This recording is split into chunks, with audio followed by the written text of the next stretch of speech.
સમાચાર સુરતથી પ્રાપ્ત થઈ રહ્યા છે। સુરતના ઉધના રોડ પર કેમિકલયુક્ત પાણી ભરાવાનો મામલો છે તે સામે આવ્યો છે। ત્યારે જાહેર રસ્તા પર ફેક્ટરીઓ દ્વારા કેમિકલયુક્ત પાણી છે તે છોડી મૂકવામાં આવે છે, જેના કારણે અનેક જે બીમારીઓ છે તેની પણ ભીતિ રહી છે, સાથે જ પ્રદૂષણનું પ્રમાણ પણ વધી રહ્યું છે। ઉધના રોડ પર કેમિકલયુક્ત પાણી છે તે છોડી દેવામાં આવે છે। ગત રવિવારે રોડ પર કેમિકલયુક્ત પાણી છે તે ભરાઈ ગયા હતા, જેના દ્રશ્યો પણ સામે આવ્યા છે। ત્યારે તંત્ર દ્વારા વધુ 18 મિલોના ડ્રેનેજ કનેક્શન છે તે સીલ કરવામાં આવ્યા છે। આ સાથે જ અગાઉ 7 મિલોના ડ્રેનેજ કનેક્શન છે તે સીલ કરાયા હતા, જે બાદ વધુ છે કાર્યવાહી કરવામાં આવી છે। મેયર અને ધારાસભ્યો સ્થળ પર દોડી આવ્યા હતા અને આ મામલે કાર્યવાહી કરવાની માંગ છે તે કરવામાં આવી છે। સાથે જ દ્રશ્યો સામે આવ્યા છે, જેમાં કેમિકલયુક્ત પાણી છે તે પણ સામે દેખાય છે। ત્યારે જીપીસીબીએ સંપર્ક કરી અને તપાસના આદેશ છે તે આપ્યા છે। એસએમસી અને જીપીસીબીના અધિકારીઓએ પણ આ મામલે સર્વે કરવાનું કહ્યું છે।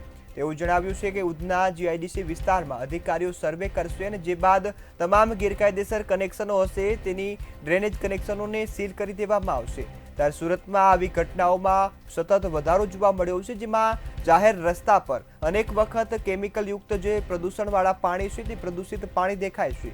ત્યારે આના કારણે લોકોના જીવને જોખમ પણ ઊભું થઈ શકે છે, સાથે પ્રદૂષણનું પ્રમાણ છે તે પણ વધી શકે છે।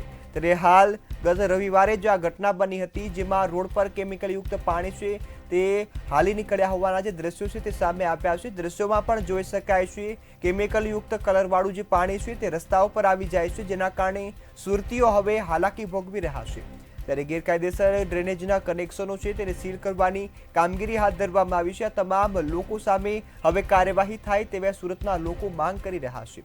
દ્રશ્યો સામે આવ્યા હતા, જે બાદ અનેક જે કામગીરી થઈ રહી છે આ કામગીરી પર સવાલો ઊભા થયા હતા, કારણ કે ગટરો ઉભરાય છે ને આ ગટરોમાંથી ગટરના ગંદા પાણી છે એની સાથે કેમિકલયુક્ત પાણી છે તે ભળી જાય છે, જેના કારણે અનેક વિસ્તારોમાં રોગચાળો પણ ફાટી નીકળવાનો ભય જોવા મળ્યો છે। સાથે જ લોકોના સ્વાસ્થ્ય સાથે ખિલવાડ થઈ રહ્યો છે અને લોકોને રોજબરોજની જે કામકાજે જવા માટે પણ અનેક સોસાયટીઓમાં જે આ પાણી છે તે ઘૂસી જાય છે, જેના કારણે લોકો પરેશાન થતા જોવા મળે છે। ત્યારે અનેક જે ફેક્ટરીઓ છે ત્યાં કેમિકલયુક્ત પાણી છોડી લોકોના સ્વાસ્થ્ય સાથે છેડા કરે છે, સાથે જ જે સુરક્ષાના નિયમો છે તમામ જે સ્વચ્છતાના નિયમોનું પણ ઉલ્લંઘન કરે છે। ગત રવિવારે જ રોડ ઉપર આ કેમિકલયુક્ત પાણી છે તે આવી ગયા હતા, તે તંત્ર દ્વારા 18 જે મિલોના ડ્રેનેજ કનેક્શન છે તે સીલ કરવામાં આવ્યા છે।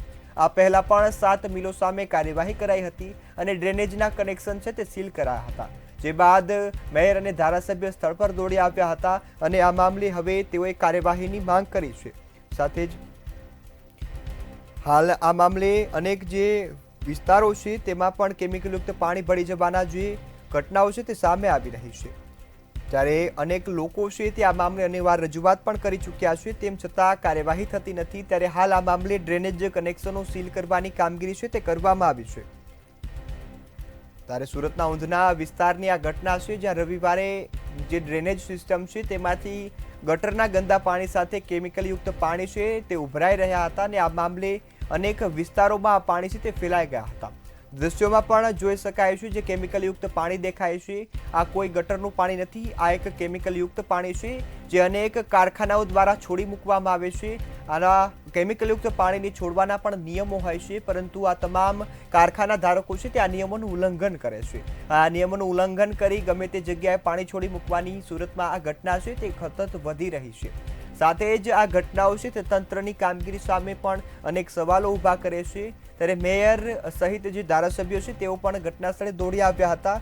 આ મામલે કાર્યવાહી થાય તેવી લોકો માંગ કરી રહ્યા છે। ત્યારે ઉધના જીઆઈડીસી વિસ્તારમાં અધિકારીઓએ સર્વે કર્યું હતું અને આ સર્વે બાદ અનેક જે કનેક્શનો છે તેને સીલ કરવાની જે કામગીરી છે તે હાથ ધરવામાં આવી છે। ઉધના વિસ્તારમાંથી જે 18 મિલો છે તેના ડ્રેનેજ કનેક્શન છે તે સીલ કરવામાં આવ્યા છે। આ અગાઉ પણ 7 મિલોના ડ્રેનેજ કનેક્શન છે તે સીલ કરાયા હતા। ત્યારે આ મામલે અનેકવાર રજૂઆતો પણ કરવામાં આવી છે। હવે તો લોકો છે તે પરેશાન બન્યા છે, કારણ કે જ્યારે જુઓ ત્યારે આ ગટરના ગંદા પાણીની સાથે કેમિકલયુક્ત પાણી છે તે ભળી જતું હોય છે ને પાણી ઉભરાવાના કારણે રસ્તાઓ પર પણ આ પાણી ફરી વળે છે। ત્યારે ગત રવિવારે જ આ ઘટના બની હતી, જ્યાં રોડ પર કેમિકલયુક્ત પાણી છે તે ભરાયું હતું। તંત્ર દ્વારા વધુ 18 મિલોના જે હાલ તો ડ્રેનેજ કનેક્શન છે તેને સીલ કરવામાં આવ્યા છે। ધારાસભ્ય અને મેયર પણ તાત્કાલિક સ્થળ પર પહોંચી ગયા હતા અને આ મામલે તપાસ કરવાના આદેશ આપ્યા હતા। તપાસના આદેશ બાદ મિલોનો સર્વે છે તે હાથ ધરવામાં આવ્યો હતો. આ મિલોના જે ગેરકાયદેસર ડ્રેનેજ કનેક્શન છે તેમની કાર્યવાહી છે તે કરવામાં આવી છે, જેમાં 18 મિલોના ડ્રેનેજ કનેક્શન છે તે સીલ કરવામાં આવ્યા છે. આ પહેલા પણ 7 મિલો સામે કાર્યવાહી કરવામાં આવી હતી અને તેમના ડ્રેનેજ કનેક્શન છે તે સીલ કરાયા છે. ત્યારે સુરતમાં અનેક વખત આવી ઘટનાઓ બને છે, જેમાં વરસાદી પાણીની આડમાં પણ કેમિકલયુક્ત પાણી છે જે છોડી મૂકવામાં આવતું હોય છે અને સાથે જ જે ડ્રેનેજની લાઇન છે તેમાંથી પણ ગટરના ગંદા પાણીની જગ્યાએ આ કેમિકલયુક્ત પાણી છે તે નીકળતું હોય છે. ગટર એ જનતાની સુખાકારી માટે છે, પરંતુ આ જે કેમિકલ માફિયાઓ છે તે પોતાના અંગત ઉપયોગ માટે આ ગટરમાં કેમિકલયુક્ત પાણી છોડી મૂકે છે, જેના કારણે સુરતીઓ હવે પરેશાન થતા જોવા મળે છે. આ ગટરની સુવિધાઓ નાગરિકો માટે છે, ટેક્સના પૈસાના નામે જ આ ગટરનું જે સુવિધાઓ છે તે ઊભી થતી હોય છે, પરંતુ આ કેમિકલ માફિયાઓ ગેરકાયદેસર કનેક્શન આપી આ કનેક્શનની સાથે પોતાના જે બિલના ગંદા કેમિકલયુક્ત પાણી છે તે પણ આ ગટરમાં છોડી મૂકતા હોય છે, જેના દ્રશ્યો સામે આવ્યા છે. ટીવી સ્ક્રીન પર તમે દ્રશ્યો જોઈ રહ્યા છો, તેમાં ગટરના જે ગંદા પાણી છે, કલરયુક્ત પાણી છે, કેમિકલવાળા આ તમામ જે જાહેર રસ્તા પર ફરી વળતા હોય છે ને જાહેર રસ્તા પર આ પાણી ફરી વળતા હવે જે નાગરિકો છે, શહેરના સામાન્ય નાગરિકોને આ મુદ્દે તકલીફ પડતી હોય છે.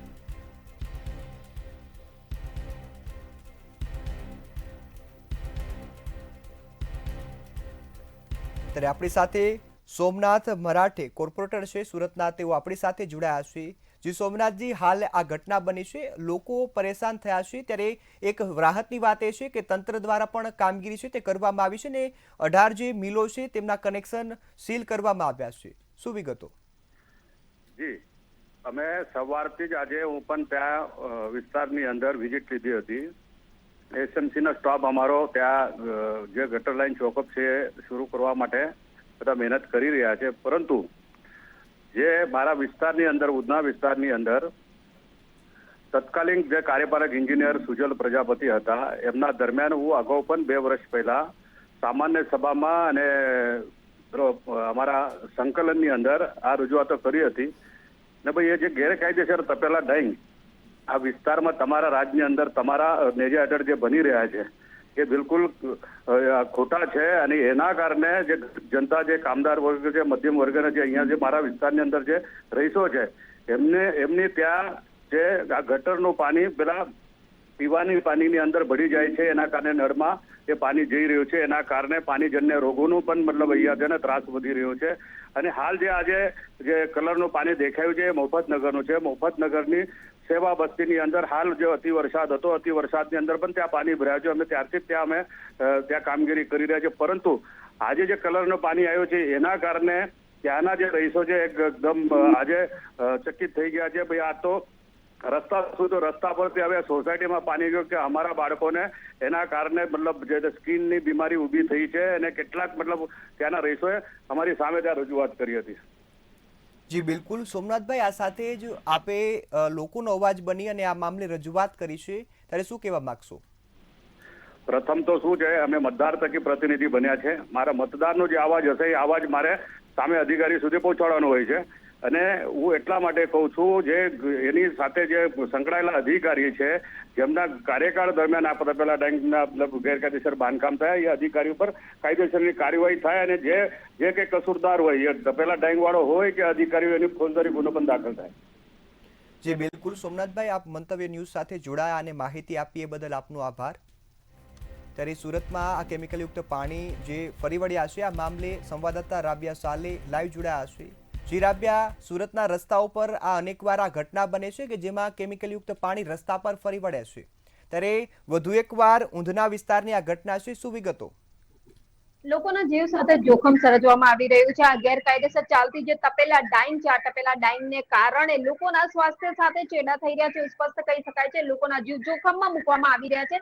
આવા ગેરકાયદેસર આ તપેલા ડાઈંગ અનેક જગ્યાઓની ઉપર અત્યારે ધમધમી રહ્યા છે, પરંતુ હાલ જ્યાં દેખાય છે ત્યાં સીલિંગની કામગીરી કરવામાં આવે છે એવું તંત્ર દ્વારા કહેવામાં આવી રહ્યું છે. જો કે આશ્ચર્યની વાત છે કે ખુદ સોમનાથ મરાઠે જે ભાજપના કોર્પોરેટર છે, આજે સુરત મહાનગરપાલિકાના જે અધિકારીઓ કહો, કાર્યપાલક ઇન્જિનિયર કહો, જે રીતે સુજલ પ્રજાપતિનું નામ તેઓ લઈ રહ્યા છે, ખુદ કોર્પોરેટરને આ અધિકારીઓ નથી ગાંઠતા તો પછી બીજા કોઈનું કેવું શું? સામાન્ય જનતા કે ગરીબ સ્લમ વિસ્તારના લોકોની તો પછી કઈ આવે એવું જ ના હોય. પરંતુ જે રીતે આ કલરિંગ પાણી નીકળી રહ્યું છે, કેમિકલ યુક્ત જે પાણી નીકળે છે, એ લોકો માટે જોખમી સાબિત થઈ રહ્યું છે. રોગચાળો ફાટી નીકળી રહ્યો છે, લોકોના જીવને જોખમ ઉભું કરે છે. મસ્ત મોટી બીમારીઓ જેને કહી શકાય ને, ટીબી, કેન્સર જેવી, એને લઈને પણ ક્યાંક તેઓને શિકાયત સામે આવી રહી છે. પણ હાલ આ કેમિકલ યુક્ત પાણીનો અહેવાલ મંતવ્ય ન્યૂઝ દ્વારા પ્રસારિત કરવામાં આવ્યો હતો 2 દિવસ પહેલા પણ, અને ત્યારબાદ કેટલીક 7 જેટલી જે તપેલા ડાઈંગ છે એ સુરત મહાનગરપાલિકાના ડ્રેનેજ કમિટી ચેરમેન કેવળ પટવાલા અને ખાસ કરીને જીપીસીબી દ્વારા સીલ કરવામાં આવી હતી. આજે ફરી એકવાર આ જે પાણી બ્લુ કલરનું દેખાઈ રહ્યું છે, લાલ કલરનું આ જે પાણી નીકળે છે, આ પાણી નીકળતા ખુદ ભાજપના કોર્પોરેટર સોમનાથ મરાઠે વિસ્તારમાં દોડી ગયા હતા અને પાલિકાના કર્મચારીઓ સાથે સફાઈ પણ કરાવી હતી. પણ કહેવામાં આવશે કે જ્યારે પણ આ પાણી નીકળે છે, સફાઈ થઈ જાય છે, પાણી જે ડ્રેનેજમાંથી બહાર આવે છે એને ચોખ્ખું કરી નાખવું છે, પણ વારંવાર આ ફરિયાદ ઉઠે છે. વારંવાર સ્થાનિકો હોય કે ત્યાંના લોકો હોય, તે લોકોના સ્વાસ્થ્ય સાથે ચેડા થાય છે, તેઓના જીવ જોખમમાં મુકાય છે. તો ક્યાં સુધી આ રીતે ગેરકાયદેસર તપેલા ડાઈંગ મિલો ધમધમતી રહેશે? શું અધિકારીઓને આ તપેલા ડાઈંગ મિલો વિશે ખબર નથી, કે પછી જાણીને પણ આ તપેલા ડાઈંગ મિલ વાળા જે છે અધિકારીઓની સાથે મળીને મિલી ભગત કરીને ક્યાંક તેમના ખિસ્સા ભારી કરીને આ મિલો ધમધમાવી રહ્યા છે અને લોકોના જીવને જોખમ ઉભું કરી રહ્યા છે? પ્રશ્ન આજ ઉઠી રહ્યા છે આખા સુરત શહેરની અંદર, જ્યાં જ્યાં આ તપેલા ડાઈંગ મિલોને લઈને આ રીતને પાણી બહાર આવી રહ્યા છે અને લોકોના સ્વાસ્થ્ય સાથે ચેડા થઈ રહ્યા છે. જી, સંપૂર્ણ માહિતી બદલ આભાર. ત્યારે સુરતના લોકો હવે પરેશાન થયા છે. અહીં ઘટનાઓ એવી આવી છે કે અધિકારીઓ છે તે કોર્પોરેટરને પણ નથી ગાંઠતા, કારણ કે જ્યારે પણ લોકોની સમસ્યા હોય છે ત્યારે અધિકારીઓએ સમસ્યા ન થાય તે પહેલાં તેનું નિરાકરણ કરવાનું હોય છે, પરંતુ અહીં ત્યાં કોર્પોરેટર જ આ સમસ્યાનો હલ માંગવા માટે અધિકારીઓ પાસે જાય છે તેવા દ્રશ્યો સામે આવ્યા છે. ધારાસભ્ય અને મેયર સહિતના લોકોને દોડી જવું પડે છે તેવી સ્થિતિનું નિર્માણ થયું છે. ત્યારે આ અધિકારીઓ ક્યાં તો આ કંપનીઓ સાથે સાંઠગાંઠ ધરાવે છે અથવા તો તેમની મીઠી નજર હેઠળ જ આજે એ કામગીરી છે તે થઈ રહી છે, જેમાં ગટરમાં આવા કેમિકલયુક્ત પાણી છે તે છોડી મૂકવામાં આવતા હોય છે, જેના કારણે લોકો હવે પરેશાન થયા છે.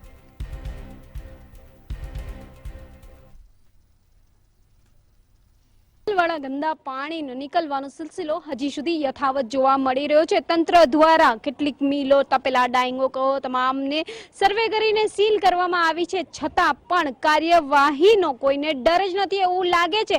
હાલ સુરતના ઉધના વિસ્તાર ખાતે આપણે છે, આ ઉધના વિસ્તાર ખાતે પણ આ તપેલા ડાઈંગ મિલના જે પાણી છે એ છોડવામાં આવી રહ્યા છે, જેને લઈને ખુદ સોમનાથભાઈ મરાઠા અહીં જોવા મળે છે. સોમનાથભાઈ, તમારે આવવાની જરૂર પડી છે, શું છે? હું છેલ્લા 3 વર્ષથી સામાન્ય સભા હોય કે અમારી સંકલન હોય, હું રજૂઆત કરતો આવ્યો છું. મારા ઉધના વિસ્તારની અંદર આ કલરની પાણીની જે સમસ્યા છે, અમારા તત્કાલીન જે કાર્યપાલક ઇન્જિનિયર સુજલ પ્રજાપતિ, એમની આ દેન છે કે જે અહીંયા જે તપેલા ડાઈંગ બન્યા છે, 40-42 જે તપેલા ડાઈંગ બન્યા છે, તદ્દન ગેરકાયદેસર છે અને એ પાણી ટ્રીટ કરતા નથી. એમની પાસે કોઈ જીપીસીપીનું લાયસન્સ નથી, સીધું કલરનું પાણી છોડી રહ્યા છે. મારું આ મફતનગરમાં અને પેલું સંજયનગર 1, સંજયનગર 2, તમારો આ મોરારજી વસાતનો અને તમામ અમારું આ ઉધના હરિનગર 3 હોય, 2 હોય, 1 હોય કે એને આજુબાજુનો જે પરિસર છે, સવારે નળની અંદર જ્યારે ગંદુ પાણી આવે, કલરવાળું પાણી આવે, વારંવાર અમે આપીની ફરિયાદ કરતા હોય છે, વારંવાર અમે રજૂઆત કરતા હોય છે, પરંતુ એનો કોઈ નિકાલ આવતો નથી. કાયમી રીતે ખાલી સીલ કરવામાં આવે, ખાલી એક પ્રક્રિયાનો ભાગ છે, પરંતુ એને કાયમી રીતે એને બંધ કરવામાં આવતું નથી. ક્યાંક ને ક્યાંક અધિકારી કે કર્મચારી બરાબર કે ત્યારથી ગેરકાયદેસર બને છે, ક્યાંક ને ક્યાંક એમને સેટિંગ છે. પણ સોમનાથભાઈ, અધિકારીઓ તમારું જ નથી સાંભળતા, એવું કેવી રીતે બની શકે? હું અધિકારી સામે બાયો પોતે ચડાવ્યા છે, એની બદલી પણ કરાવી છે, પરંતુ એની ઉપર કાર્યવાહી નહીં થઈ. બદલી કરવાથી કામ ના ચાલે, એને ડિગ્રેડ કરવા જોઈએ. એના સમયના જે કામો છે એની લિસ્ટ બહાર કાઢવી જોઈએ અને એની ઉપર ફોજદારી ગુના દાખલ કરવા. સાચી વાત છે, ફોજદારી ગુના દાખલ સુધીની વાત આવી ગઈ છે. આપ અહીંયા રહો છો, અહીંયા કલર વાળું પાણી નીકળે છે, કેટલી તકલીફ પડે? તકલીફ તો ઘણી છે, તકલીફ છે ને. કલર વાળું પાણી આવે તો તકલીફ તો ખરી જ ને. આ ગટરનું પાણી આવે સવારમાં તો 1-2 કલાક તો પાણી અમારે એમ જ ખાલી જ જવા દેવું પડે, અને ગટરનું બી જ્યારે વરસાદ આવે એટલે ભરાઈ જાય. અમારે આમ તેમ ભાગદોડ કરવી પડે છે. શું કહેશો આપ, કેટલી તકલીફ પડે? हाँ, तकलीफ निकलने बैठने में होती है, भर जाता है पानी तो कपड़े गीले हो जाते हैं, निकलने में घुटन तक पानी आ जाता है। हाँ, और का कीटाणु होते हैं, कीड़ा हर तरह के घूमते हैं। એટલે ક્યાંક ને ક્યાંક રોગચાળો ફેલાવાનો પણ ભય હોય છે। આપ અહીંના સ્થાનિક છો, આપને શું કહેવું છે જે રીતે આ કલરવાળું પાણી નીકળે છે આ જીવનો જોખમ કહી શકાય છે? મેડમ, પહેલી વાર તો આ મેં જે એ છે એને હું ધન્યવાદ આપું છું કે અમારા સુધી પહોંચ્યા છો। તમે જ્યાં પહોંચ્યા છો ને આ ગરીબ વિસ્તાર કહેવાય છે, આ સ્લમ વિસ્તાર કહેવાય છે। 5000ની વસ્તીની અંદર તમે ફરો છો, આવ્યા છો, તમને હું અભિનંદન આપું છું। છતાં બીજી આ વાત કેવું છે કે આ વિસ્તાર છે ને કમસે કમ 25 વર્ષથી આ લોકો રહે છે અહીંયા, અને કેટલા દિવસથી ગંદુ પાણી આવે છે, ગટરનું પાણી આવે છે, કલરમાં પાણી, ગમે અમે રજૂઆત મૌખિક રજૂઆત પણ કરવામાં આવી છે, છતાં પણ અધિકારીઓ કોઈ સાંભળતા નથી। એકબીજા પર આપણે કહીએ, મારે એમ છે કે અધિકારી કામ નથી કરતા, શા માટે કામ કેમ નહીં કરે ભાઈ? એને પર ફોજદારી ગુનો દાખલ કરવા જોઈએ। આ ડાઇંગનું પાણી છે એને ખબર નહીં કાતી પાણી આવે છે, એને પર એક્શન લેવા જોઈએ। આલો એક્શન લેતા જ નથી। અમે તો સ્પર્ધા કરીને થાકી ગયા છીએ, છતાં પણ અમારા વિસ્તારના આપણે કોર્પોરેટર શ્રી સોમનાથભાઈ આવે, બિચારા કઈ પણ બિચારા જ કહેવાય, અમારા માટે બિચારા જ કહેવાય, એ આવે અમારી સમસ્યા હલ કરે ત્યારે અમે રાહત મળી જાય। પાછું બીજે દિવસે પાછું પાણી આવે। અમારી અપીલ છે, વિનંતી છે, આ વિસ્તારમાં આવીને એકવાર અધિકારી બહાર આવે તો ખબર પડે ને। અધિકારીને હજુ ખબર નથી આ વિસ્તાર કઈ બાજુ છે, પૂછે પાછો કયા વિસ્તારમાં આવે છે, અને તમે ઓફિસમાં લઈને બેઠો છો 12 કલાક 1 કલાક બહાર નીકળે જ નહીં કોઈ અધિકારી, ખબર નથી હોય એમને। મારી વિનંતી તમારા માધ્યમથી કે આવે અને સર્વે કરાવે, અને જે તાત્કાલિક ગુનેગાર છે એને ઉપર જે પાણી છોડે છે એ અનલીગલ જ છે, એના પર એક્શન લેવા જોઈએ। એક્શન તેની કામ કંઈ ને કંઈ એનું કરવા જોઈએ, એ મારી વિનંતી છે। એટલે કાર્યવાહી કરવી જોઈએ, પરંતુ જે પાણી દેખાઈ રહ્યું છે આ પાણીના જે ડાગા છે એ ડાગા અત્યારે દેખાડવા માંગીશ કામગીરી જે છે એ કરવામાં આવી રહી છે, અને આ કામગીરીને લઈને ક્યાંક ખુદ સોમનાથ મરાઠે એક બાજુ તે પરિવહન સમિતિના ચેરમેન છે, બીજી બાજુ તે સુરત મહાનગરપાલિકાની અંદર એક સારો હોદ્દો ધરાવતા હોય છે, ત્યારે એમણે આ જ્યારે આ સ્લમ વિસ્તાર છે અહીંયા આવવું પડે એટલે ખૂબ જ ખરાબ હતું। અહીંનો જે બીજા એક સ્થાનિક છે એ પણ આપણી સાથે આવ્યો છે, પણ એની જોડે વાત કરીએ। શું કહેવું છે ભાઈ, કેટલી તકલીફ? मैडम तकलीफ बहुत ज़्यादा है। हम लोग काफ़ी दिन से रहते हैं यहाँ पे, और ये तकलीफ बहुत दिन से है। हम लोग कंप्लेन देते हैं, वहाँ से कुछ आते हैं, जलिया मार के जाते हैं, फिर से दूसरे दिन पानी भर जाता है, कलर वाला पानी आता है, इसके लिए ज़्यादा तकलीफ है। और ये तो सोमनाथ मराठे साहब की देन है, कम से कम हम लोग थोड़ा राहत में रहते हैं। बारिश में तो पानी भर ही जाता है, बारिश नहीं भी होती है तो भी पानी भरा ही रहता है, और हम लोग एकदम कंप्लेंट दे दे के थक चुके हैं, कुछ कार्रवाई नहीं होती है। हम लोग बहुत तकलीफ में हैं। पानी से क्या होता है, बॉडी में कुछ प्रॉब्लम होता है क्या? प्रॉब्लम रहती है, पानी से ही बीमारी पैदा होती है। हम लोग तो हॉस्पिटल के चक्कर ही काटते रहते हैं, 2 दिन 4 दिन 10 दिन में कुछ कहीं हो गया, फोड़ा हो गया, फुंसी हो गया, कुछ दूसरी तकलीफ हो गई तो बीमारी बनी ही रहती है। हम लोग तो हॉस्पिटल के चक्कर काट काट के थक जाते हैं, कोई सुनता ही नहीं है। परेशानी बहुत है हम लोग के लिए। એટલે ક્યાંક ને ક્યાંક જે આ ગરીબ સ્લમ વિસ્તારના લોકો કહેવાય, આ સ્લમ વિસ્તારના લોકોનું તો જાણે કોઈ સાંભળવા તૈયાર ના હોય ને એવું લાગી રહ્યું છે, પરંતુ આ સ્લમ વિસ્તારની અંદર ખુદ સોમનાથ મરાઠા અહીં આવી પહોંચ્યા છે, કારણ કે એમનો વોર્ડ લાગે, એમનો આ વિસ્તાર લાગે છે, પણ અધિકારીઓ તેમને પણ નથી ગાંઠતા એવું પણ સ્પષ્ટ તેઓ દ્વારા કહેવામાં આવી રહ્યું છે। હવે તો વાત સાચી છે કે ભાઈ ઠેર ઠેર ગેરકાયદેસર જે આ તપેલા ડાઇંગ ચાલે છે એને સીલિંગની કામગીરી માત્ર કાગળ પર બતાવવા આવી રહી છે એવું લાગી રહ્યું છે, કારણ કે જ્યારે આ કામગીરી કાર્યવાહી થઈ રહી છે તો પછી આ રીતનું આજે પણ આ ગ્રીન પાણી કેવી રીતે નીકળી આવ્યું છે, તમામને લઈને એફઆઈઆર કરવા સુધીની, ફોજદારી કરવા સુધીની માંગ કરવામાં આવી રહી છે। કેમેરામેન શોએબ શેખની સાથે રાબિયા સાલે, મંતવ્ય ન્યૂઝ, સુરત।